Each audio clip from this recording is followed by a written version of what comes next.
السلام علیکم ورحمۃ اللہ وبرکاتہ۔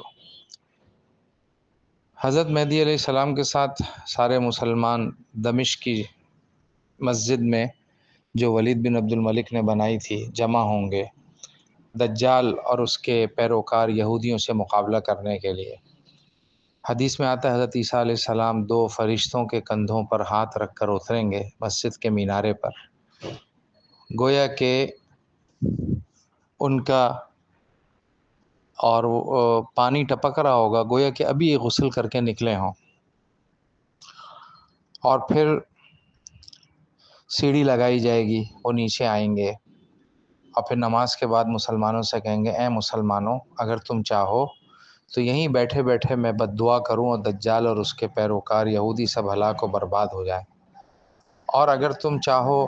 تو سینہ بسینہ آمنے سامنے مقابلہ ہو، تم کیا چاہتے ہو؟ مسلمان کہیں گے حضرت اس دجال نے اور اس کے ساتھیوں نے ہمیں بہت تکلیف پہنچائی ہے، ہم چاہتے ہیں کہ اپنے ہاتھوں سے ان کو ماریں۔ تو عیسیٰ علیہ السلام فرمائیں گے چلو آ جاؤ، دروازہ کھولو۔ جب عیسیٰ علیہ السلام اور مسلمان دجال اور یہودیوں کے آمنے سامنے ہوں گے تو اس دن اللہ تعالیٰ کی دو طریقے سے مدد ہوگی مسلمانوں کے ساتھ۔ ایک خصوصی مدد عیسیٰ علیہ السلام کے ساتھ ہوگی، اور وہ یہ مدد ہوگی کہ جہاں تک عیسیٰ علیہ السلام کی نظر جائے وہاں تک ان کی سانس کی رینج جائے گی، اور ان کی سانس کی رینج میں جو بھی آ گیا وہ ایسے گھل جائے گا جیسے پانی میں نمک گھل جاتا ہے۔ اور مسلمانوں کے ساتھ عمومی مدد یہ ہوگی کہ جب مسلمان حملہ کریں گے اور یہودی بھاگیں گے تو جس درخت یا جس پتھر کے پیچھے یہودی چھپے گا وہ درخت اور وہ پتھر کہے گا اے مسلمان آ، میرے پیچھے یہ خدا کا دشمن چھپا بیٹھا ہے، مار اس کو۔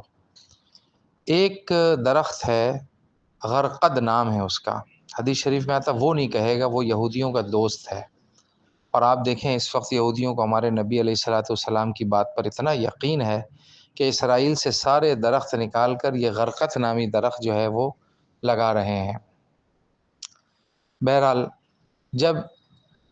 دجال عیسیٰ علیہ السلام کے سامنے آئے گا تو وہ عیسیٰ علیہ السلام سے وہ ان کی رینج میں آ جائے گا، سانس کی رینج میں، تو وہ گھلنا شروع ہوگا، وہ بھاگے گا اور باب لد پر پہنچ کر عیسیٰ علیہ السلام اس کو قتل کر دیں گے، اور پھر اس کے بعد سارے یہودی اس دن مر جائیں گے جتنے دجال کے پیروکار تھے، اور اس کے بعد پھر پوری دنیا کے اندر مسلمان ہی مسلمان ہوں گے۔ 2 سال مہدی علیہ السلام عیسیٰ علیہ السلام کے ساتھ ہوں گے، پھر مہدی علیہ السلام کا انتقال ہوگا اور عیسیٰ علیہ السلام پوری دنیا پہ خلافت کریں گے، اور اس وقت پوری دنیا پہ جو ہے وہ پوری دنیا میں